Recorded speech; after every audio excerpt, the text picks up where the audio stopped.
Hey guys, it's Chris from the Ultimate Recycler. Welcome back to my shed. Welcome to my channel. Welcome if you're new here. This is an introduction for a series of 5 videos. I will have a separate playlist on it on dealing with an old Ansonia kitchen clock. This is an introduction 3 months after I started it. So the video you're about to watch, episode 1, was about 3 months ago. And I worked my way through dealing with the clock, full dismantle, clean, learning as I go. Hopefully, if you're interested in these things, you guys will learn something too. And by all means, read the comments, because anyone that knows a bit about them will no doubt suggest what I could have done better. So, hope you enjoy it. Let's go back 3 months and episode 1 of an Ansonia restoration, repair, whatever you want to call it. Okay, the word is getting out that I fix things. I'm kind of enjoying it, even though it puts me under a lot of pressure. This clock came into the shop the other day. It's a beautiful 1890s Ansonia kitchen clock, they're referred to, or a gingerbread clock. I'm not sure where that term comes from. But kitchen clock probably suits them the best, because they usually sat on a mantle in the kitchen. Quite often they're brown from smoke, remembering that in the 1890s every kitchen had a wood fire. This one's in remarkably good condition. I think the case has been restored, although you'll notice the pattern on the glass is the original pattern. Quite often you see these clocks and there's plain glass because the old pattern, or the pattern's well and truly worn from people cleaning it. This one looks magnificent. So it's in really good condition. It's an Ansonia, which is an American clock. This was dropped into the shop by a lady who I don't actually know, but I think she's a local. I wasn't there at the time. Christine said yes for me. Get that. And the deal is that it's what she said's overwound, which isn't really a correct term, but it's wound fully and it won't run. So Christine said, yeah, Chris will do it. He'll probably make a video of it. So let's have a go. Let's see if we can sort it out. It is a chargeable job, although I'm very fair to people because I do get videos out of them, and I'm not a professional repairer, but I'm looking forward to having a look in this one. Hopefully it's in good condition inside, and it might be a simple problem. All right, this will give you a better look at it. It's a really nice finish on it. Nicely, they're not actually carved. They were actually steam pressed, I believe. But a really nice finish on it. The dial looks perfect to me. You don't want a bright and shiny, brand new looking dial. You want one that's yellowed a bit from age. There's some marks around the key wind holes. It's exactly how I'd like a 100-year-old or 100-plus-year-old dial to look. It says manufactured by the Ansonia Clock Company, New York, United States of America. The pendulum is with it. Let's open the door. Oh, this side. It has the pendulum. It has the key, although it's not the correct key for it. It will still fit. And the reason I can tell that is this one had a little adjusting thing on the other end that looks like it's been removed. And that's for a clock that has a small wind hole up the top for adjusting the time fast or slow. The Ansonias didn't have that, but it should be. There's only a few different sizes squares, so it's going to fit nicely. It is an old key, so that's fine. One side winds the chimes, one side winds the clock, and when I say chimes, it's actually just a striker. It's just a gong on this wire spring at the bottom here. That sounded a bit flat, but it might need adjusting. All right, well, let's first wind it and see if it does wind up anymore. That one does. Oh, okay, that's still got a bit of wind in it, but not much. It was fairly well wound, and this side is about the same. It's quite tight, but it did have a few more clicks in it. So the springs are okay, they're not broken. That's a good start. All right, next step, we're going to take the dial, take the hands off, take the dial off, and remove the movement from the case, and then we'll have a good look at what's going on. Okay, we'll lay it on its back.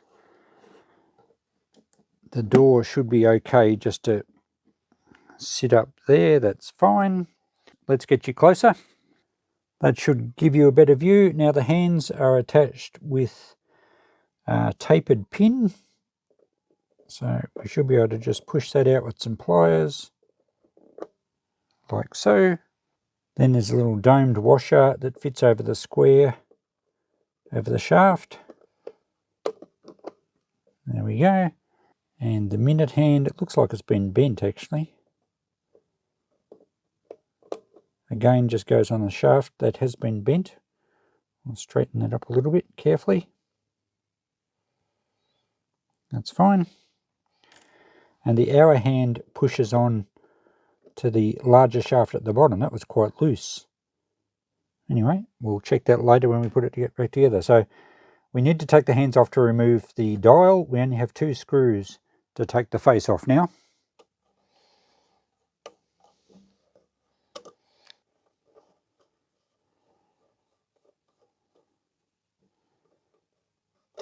And with those screws removed, we can now remove the face. Okay, it looks nice and clean. We don't have excessive oil on it, which is a great sign. Quite often I get people fiddle with clocks and they come in and they're soaked with oil. There's the part that the pendulum hangs on. This part up the top is the suspension spring, and these sometimes break, but this one's okay. Just having a glance over it, there appears to be a lot of black gunk and old oil around these pivots. Look at that. Can you see that? Let's zoom in a bit more. We have lots of black dried oil and dust. So that's going to be grinding away on these pivots. Some on that one over there too. Not quite as bad. So it certainly hasn't been serviced recently. And yes, it certainly needs a service. Look at the muck off that. We're going to have to pull the whole movement down.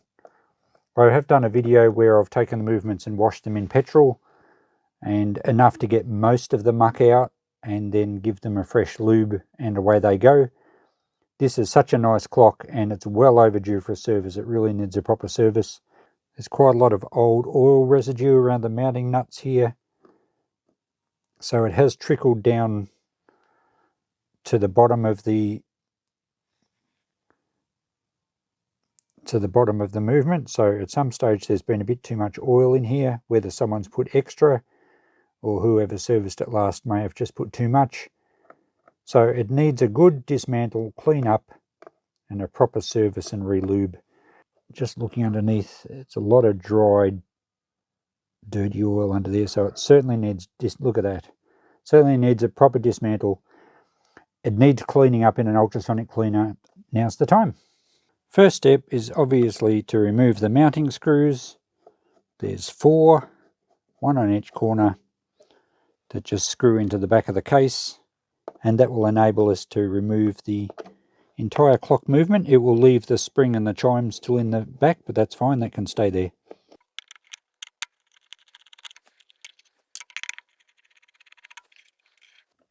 Okay, we can, whoa, so the chime started.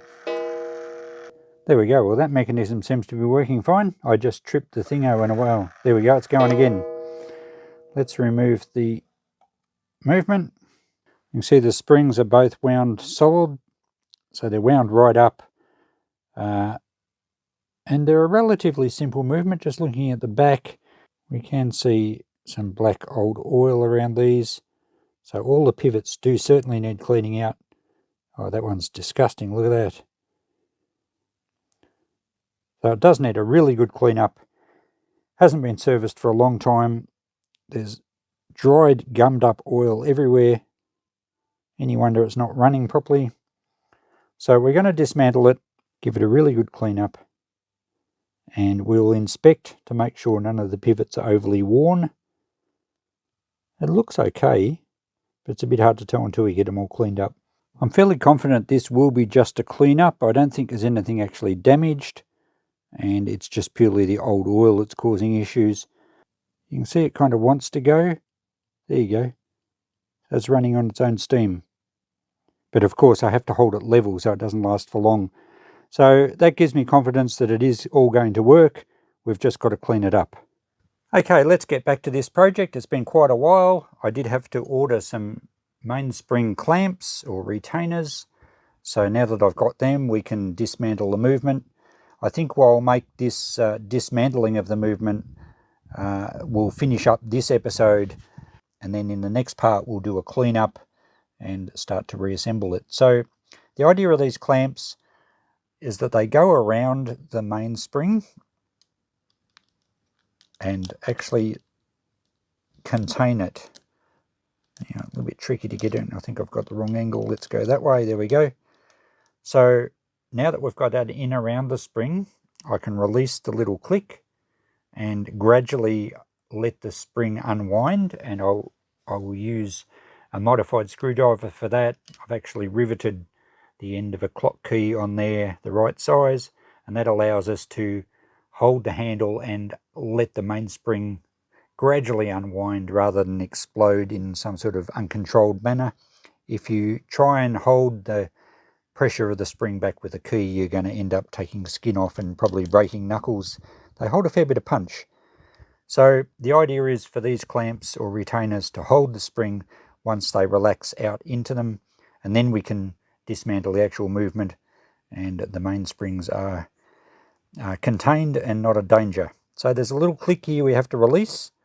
So we'll let that retainer just sit there for the moment.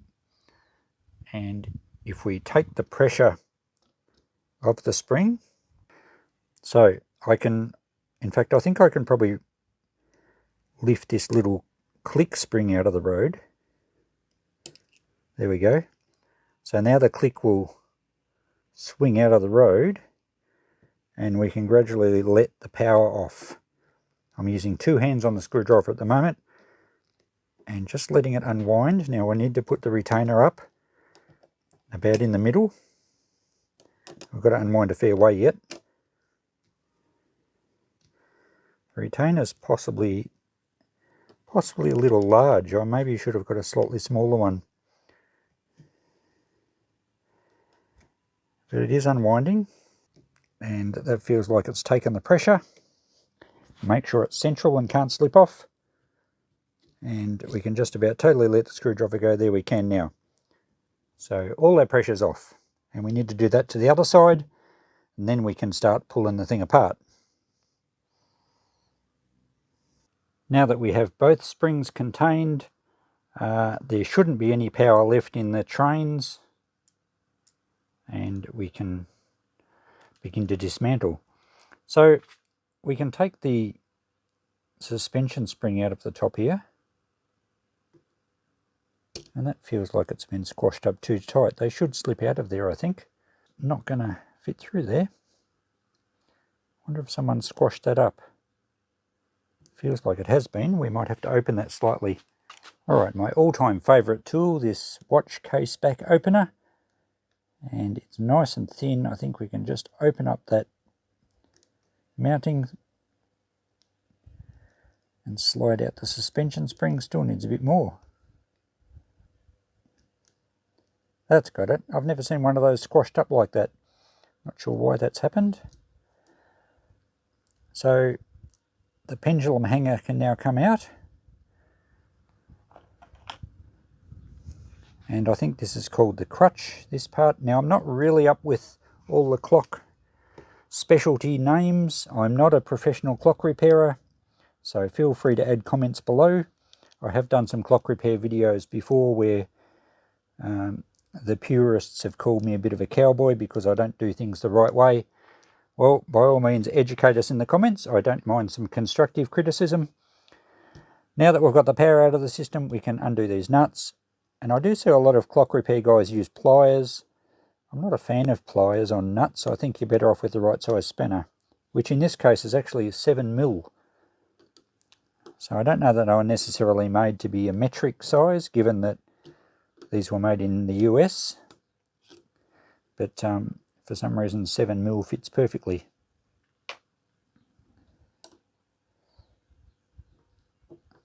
So they're all pretty firm, which is fine. Now, pulling apart a clock movement with all the cogs and sprockets and linkages and everything isn't for the faint-hearted. And I have to admit, I haven't done all that many in my time repairing clocks. And I guess it's something you get better at the more you do. But I would suggest if you're going to have a go at your own, maybe video it like I'm doing. And at least you can have a good reference to how it goes back together. There's also plenty of videos on YouTube. Some of them are more helpful than others, shall we say. Hopefully mine fits into the more helpful category. Alright, so we can raise up the plate carefully, and all the cogs are going to start falling around. So that's why it's better to do it slowly and just watch what's going on.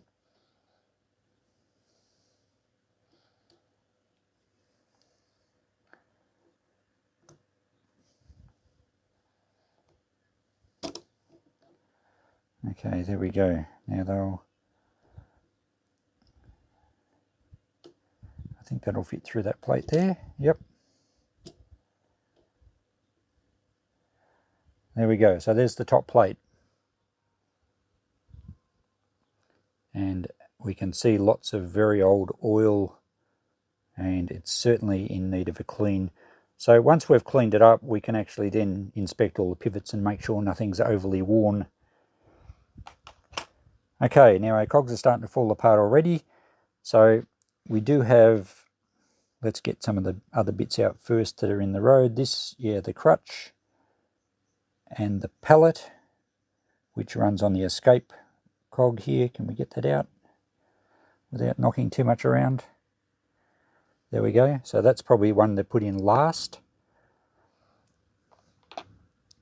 Now we also have a complicated lever system here for the chimes. It has a spring that goes around this post, so we have to remember to put that back around. And the actual chime hammer works down the middle here. I think that will come out next, and it has a little spring on the back plate, which I probably should have unhooked. Oops. Let's leave that for the moment, and we'll take these cogs out. That one did come from in there. So at the top of this is a strike side, we have the escapement wheel which runs against the pallet. That's what gives you the tick-tock, tick-tock. So that goes up that way. And I'll put the strike side separate to the chime side. This is, I think, the third wheel. I don't know, they all have names. Probably that's the third, that's the second, and that went that way. And this would be the first wheel then, if we're going in that order. And then our main wheel, and with the spring on it. So this assembly should lift off this pole because the spring has a loop end and that's its anchor point. Maybe we'll take these middle two out first. I forget what these ones are called. That one slips over the top, and that's actually your hour hand. That's where your hour hand goes onto. And the center shaft here is the minute hand, and it has a little hook there, so I'll have to be careful where that goes when I put it back together. And another separate little gear there. I don't know what that one's called. Now that they're out of the road, we should be able to lift out the main wheel here. I don't think it's called the main wheel. I think it's got another name. And it's obviously got the main spring on it. So it slips off that pole, and there you can see how our spring is retained by a clamp I put on before. So we need to wash up these springs and perhaps inspect them. We'll look at that in the next part. So that can be just left alone for now. And now to remove the strike side. Now there's a little wire spring off the top there.